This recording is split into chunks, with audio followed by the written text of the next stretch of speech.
Ironhead Golf Live. I'm Patrick Ironhead here with Duffy McMulligan. We got another podcast for you. All right, how's it going? It's going pretty good. How's it going for you? It's going great. Who's our guest today? We have Jenna Brister, writer, does Lifetime and Hallmark shows, and somehow ended up here with us.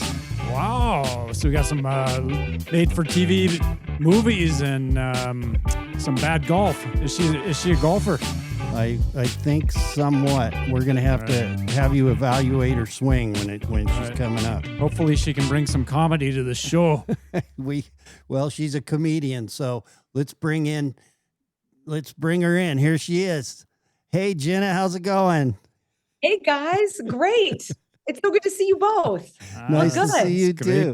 Great to see you. Yeah. I think your hair might be better than Patrick's. Oh, I don't know. High praise, Duffy. Patrick has perfect hair. Yeah, mine's pretty good. We'll send you some chromer than chrome. Maybe a whole box. Yes. Can you smile like me, though? Yeah. Yeah. No, you guys are great. Thank you so much for having me on. I'm big fans of the show. Big fan. Oh, great. Well, we're glad to have you. I'm big fans of Lifetime and Hallmark. I've cried many afternoon. Yeah, I've seen him in tears over there while he's watching those shows with a lot of Kleenex. I guess you're to blame. Duffy, you're the ideal audience for a Hallmark romantic comedy. Thank you. Tell me what you've been writing. Oh, so I'm a screenwriter, as you guys know, and a golfer, sometimes an amateur golfer. And I have one Lifetime movie that my first one never get made. It's called Killer Twin. Oh. And it shot up in Vancouver. And I guess I should go back and kind of explain how I even got into it, because it was very much by accident. And I never thought I'd be a screenwriter. I was much more into stand-up comedy. And so when I moved to New York, I was like, okay, great. I can start, doing clubs in Times Square. And I did. But my day job, my first job out of college, was making press kits at Hallmark headquarters for made-for-TV movies. So all day I would clock in 9 a.m. and just watch Hallmark movies nonstop. You could watch like 5 in a day. And so I learned pretty quickly about the formula. I was like, okay, girl meets guy, they bump into each other at the bakery, and then it's a will they, won't they kiss at the end, and then they fall in love. And I was like, this is great. It's so predictable.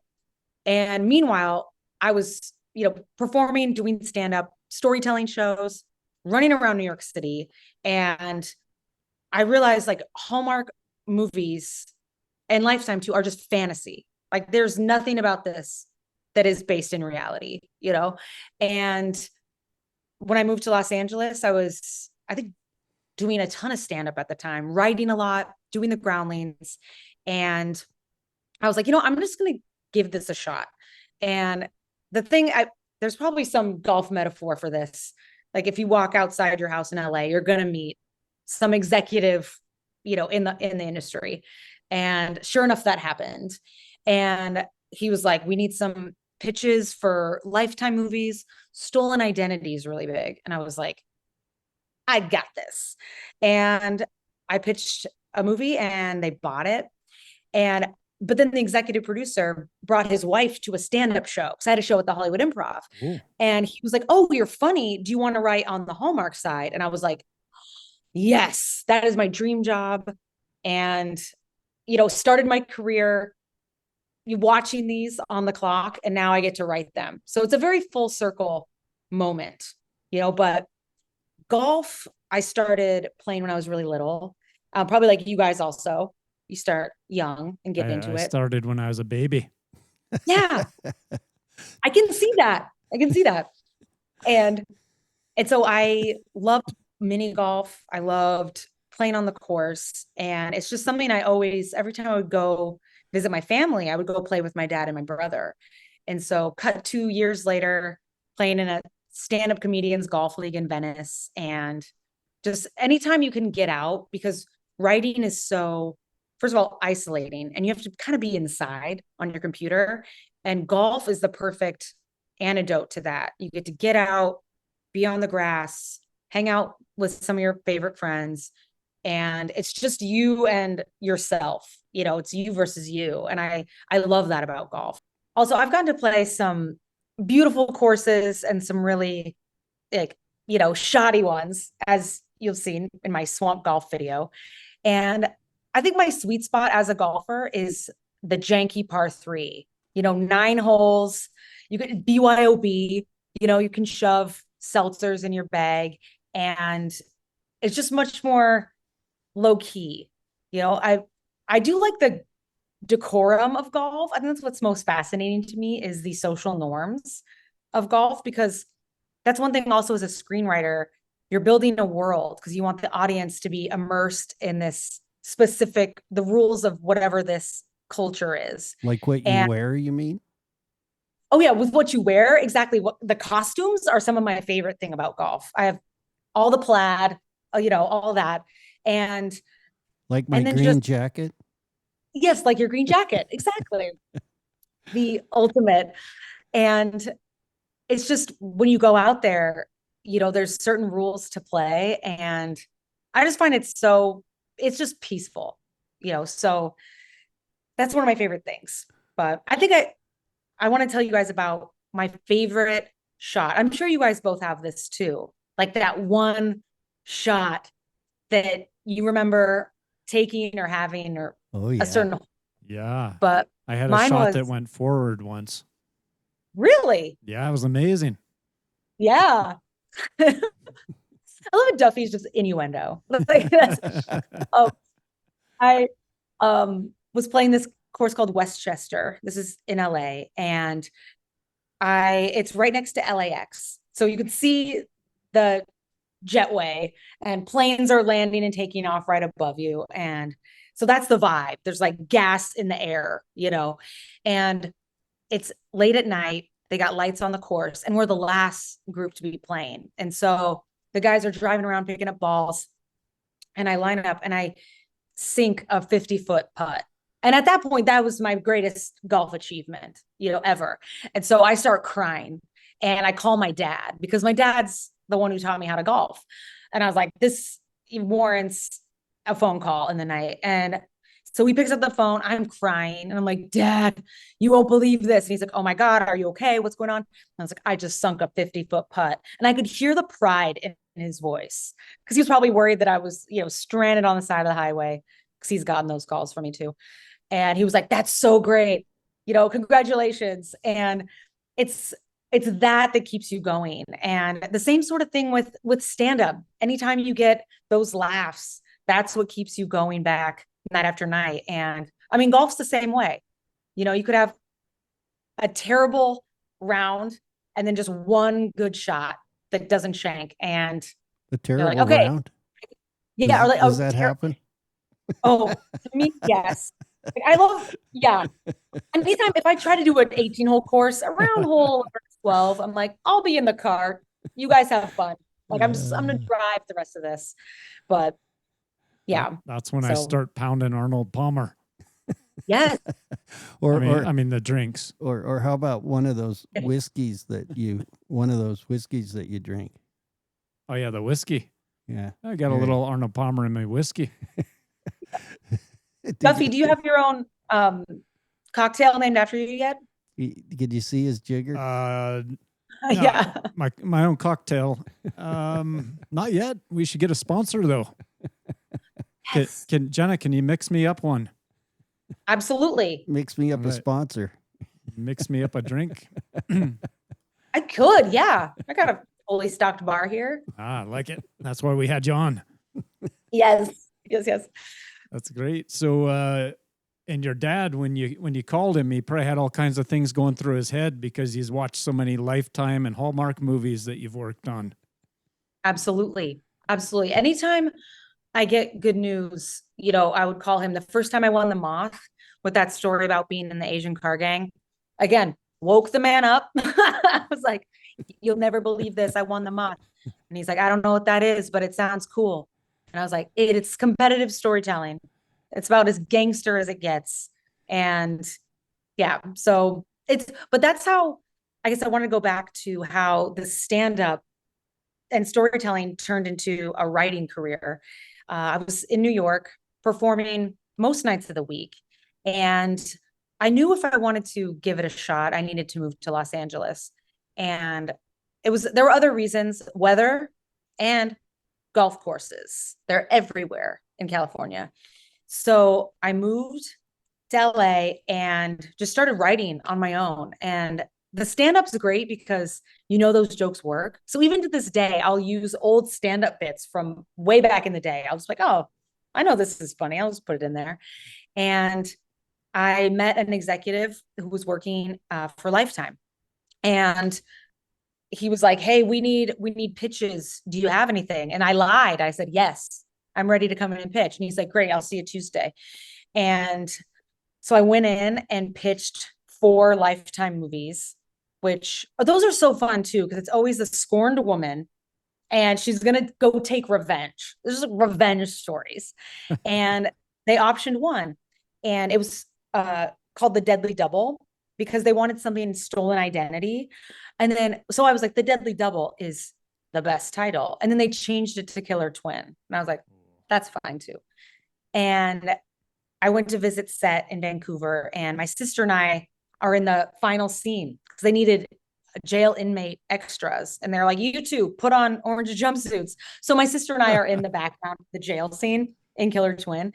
And the executive producer was super nice guy, and his wife teaches screenwriting in college. And they came to my stand-up show in Los Angeles at the Hollywood Improv. And after the show, he was like, that was great. You're funny. And do you want to write on our Hallmark side? And I was like, I would nothing more with my life than to write Hallmark movies. And so that changed the course of my life. And now I write these low stakes, highly cheesy romantic comedies, but they keep churning them out and people keep watching them. So that's how it kind of happened, was through stand-up. So That's awesome. Fantastic Yeah. story. Yeah. yeah, it's fun because I think too, a lot of my writing and storytelling, I try to be as, kind of true to life as you can be. And I think that's one thing about those movies that's so nice and why they're so popular, is that they're predictable. Like, in a Lifetime movie, the bad girl's gonna get caught, or like if the boyfriend's crazy, she's gonna go kill him, And same with Hallmark movies, they're gonna fall in love. And so you can just kind of turn your brain off and just be like, all right, I know what this is, and enjoy it. So I'm gonna keep doing it as long as they keep making them. But I would love to write a golf. They need a golf Hallmark movie. Oh yeah. That'd be great. Right? Love on the links. Love on the links. I like it, Patrick. That's great. Yes. Oh, Okay, maybe that'll happen. And you can have us be the guest stars on the TV or something. I've always yes. wanted. Yeah. Yeah, I've always Those are the wanted a love co-leads. scene. Yeah, we could be we could be the announcers announcing the golf game. Love over par. Over Jim. Ooh. Yeah, love over. Yeah. Maybe under par. Yeah. Or Stand trap my heart. So, there's gotta be. Yeah. panties So and much. pars. Yeah. Yes. So be rich. All right. Oh yeah. Now all I can think about is title. I love titles. That's my favorite part of all of it. Just like the cheesier pun that you can find. Okay. but, Well, I think we need to do a little swing analysis to get in. So we're gonna watch Jenna hit the ball Oh, here yeah, I can't wait. and have. Ready for it. This have this is Duffy. actually my first swing analysis I've done. Okay, Duffy, you got 30 seconds to analyze the swing. Go. I'm gonna try. Now, where are you golfing here? She's golfing That in the mud. In San Diego, there was a San big Diego. storm Okay. right before this tournament, and play it as it lies, fellas. Yeah. Looks like La Brea tar pit. The maybe some woolly mammoths are in there. Maybe some old golfers with hip replacements. But you're gonna dig them up soon, I can tell. Absolutely. Anyway, I'm gonna compare your swing. It really inspires me. I'm gonna compare it to a made-for-TV movie. So if we think about it, we look at your backswing. It starts out nice and slow and smooth. Everybody's optimistic, but then you take your downswing, and that's when everything goes downturn. The ex-husband comes in, maybe the kid's getting bullied at school, and then momentum builds. It's unpredictable. It's unhinged. I can see the twist in your hips, and you're totally missing the mark. Did you learn anything from that? That's enough analysis, Duffy. I go crazy on the analysis. I get so excited. That was wildly accurate. You're right, because things get messy in Hallmark movies. You got to get dirty. Yeah. And don't give up. It's muddy. Oh, I like muddy. that. You get dirty and you don't give up. I think I'm going to adopt that for my own game. Yeah. Let's do a little side eye here real quick. Hey, when we do the side eye, can you give me a few tips about golf? What you know about a good swing? Oh, yeah. You got to keep your head down. Yep. You got to keep your feet planted, squared up, planted. You got to keep your left arm straight and don't sneeze and visualize. That's another one. Oh, You gotta visualize. That's great. Yeah. I think the number one tip for you is keep your head down so nobody recognizes you. So no one recognizes.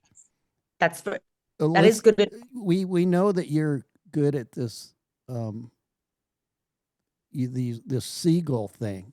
Can you tell us a little bit about your obsession with seagulls? I would love to. I grew up in Seattle, and my favorite thing to do was ride ferry boats back and forth across the sound because you'd see orcas or whatever. But my real favorite thing was to go out on the front deck, and there were all these seagulls flying low with the ferry boat. And so I would go get popcorn or French fries and just toss them up, and the seagulls would catch them midair. And that was the most fun thing for me as a kid. I was like, this is awesome. This is living. And so then, because I mean, you kind of start to, I was trying to mimic the sound. And so I got really into trying to make the sound myself. So I'm going to do it for you guys now so you can hear. Let me play a little animation. Wait a minute. I saw you have a wee beret or a hat that you wear. Yeah. Oh, there you go. My friend Dylan got this for me because he knows that I'm really into birds. Isn't this hilarious? Oh, that's good. Are those French fries in the mouth? Oh, that's nice. That's lovely. A seagull. And they're my favorite bird because they hang out on a beach and eat French fries and bread all the time. I was like, if I had to be anything, it would be a seagull. So let's play. We're going to play our animation for you, or do the seagull right along with it. Are you ready, Jenna? Ready. Okay, here we go. Okay.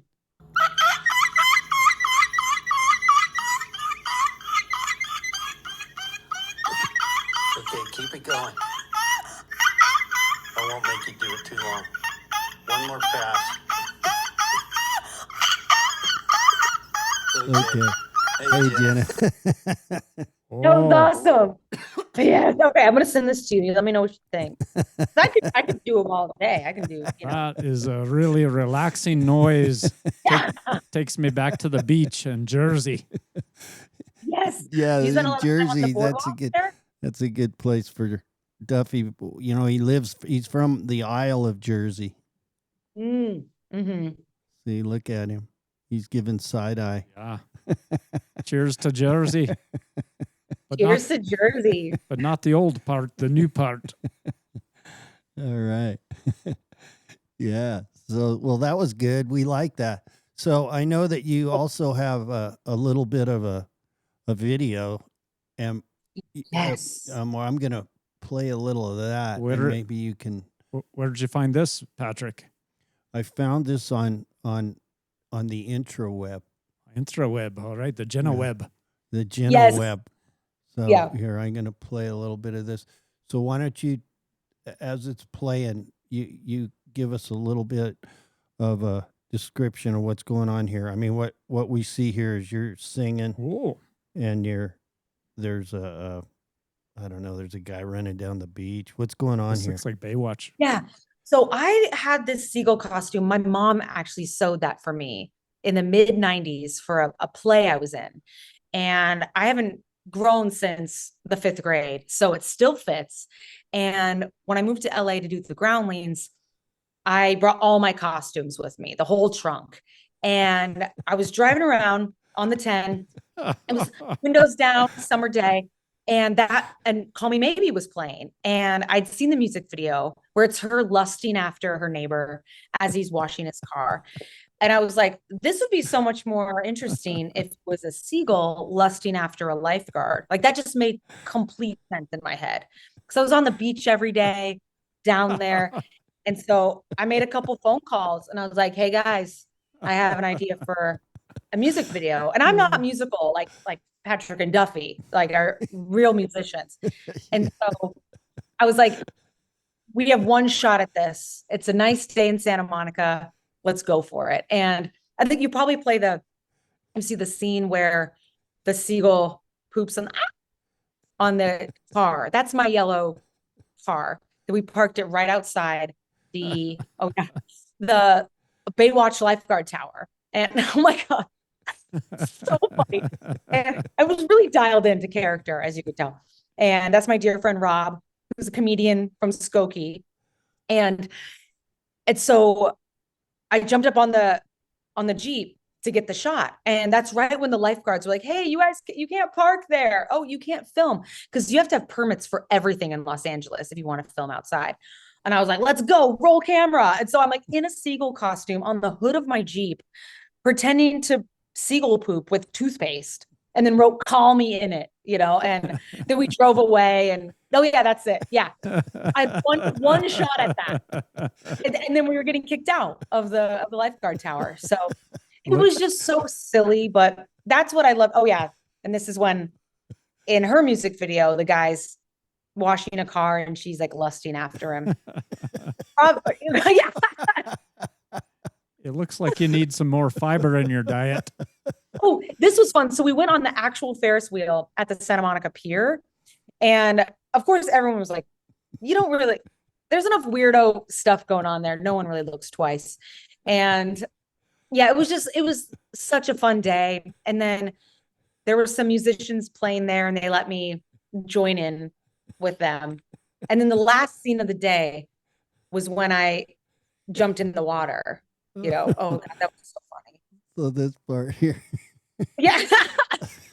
Oh gosh.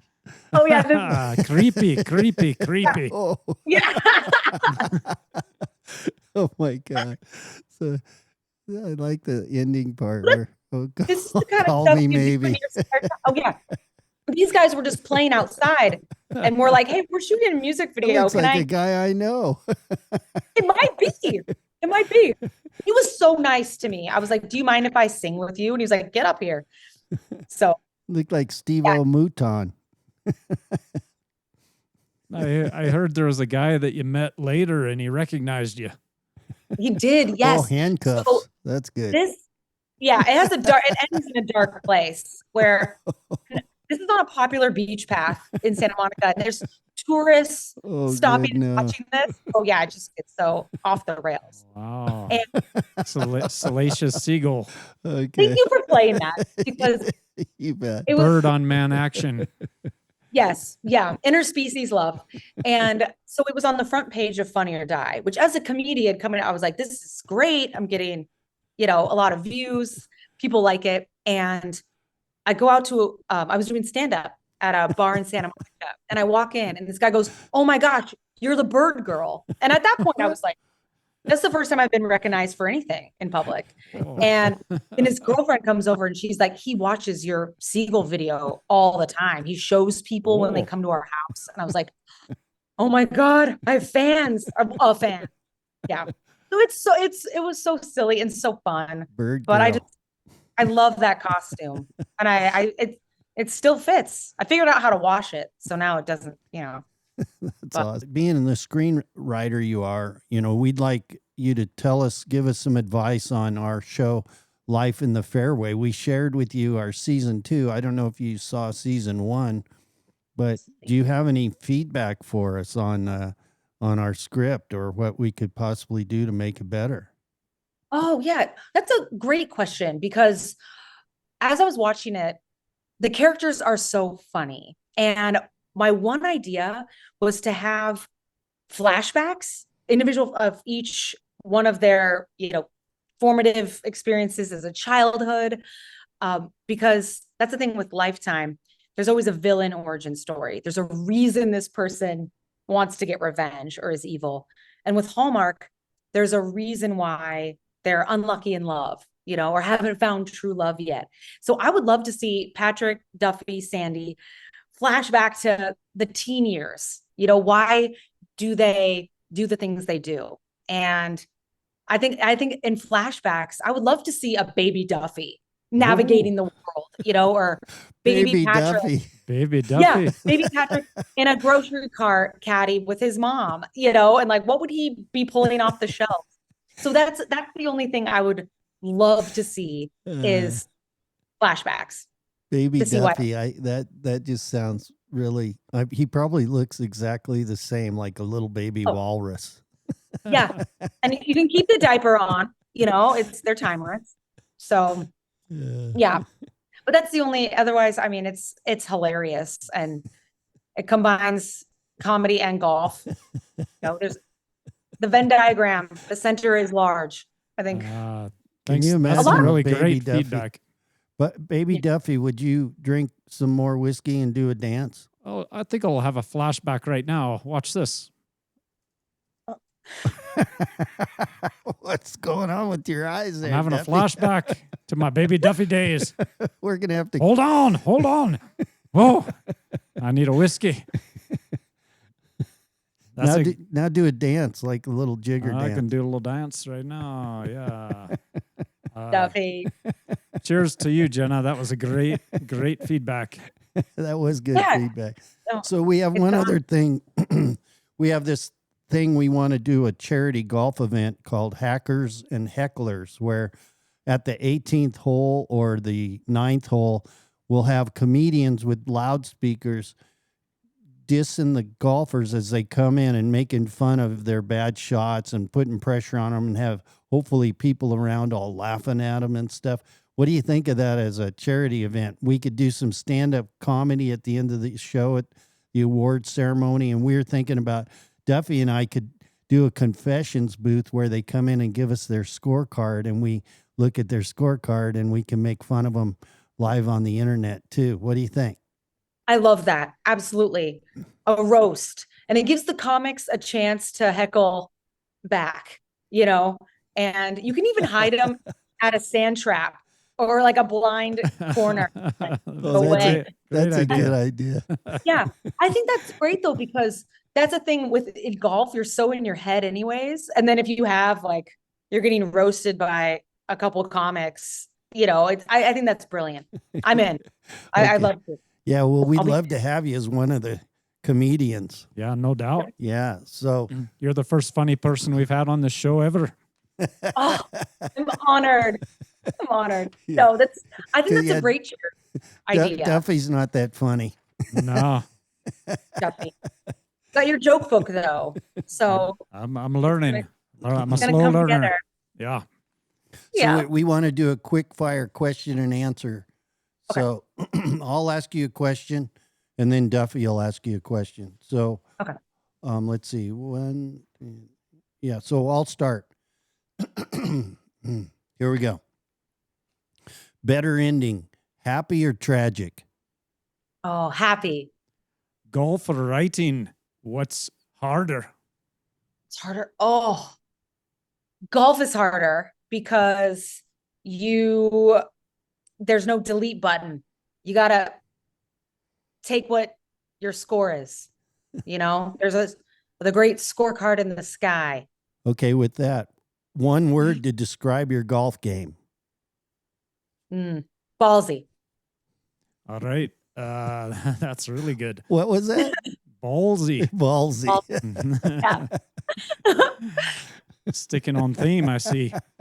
Yeah. Can you give us your best golf trash talk or best golf heckling line? Oh, yeah. Okay. Best trash talk.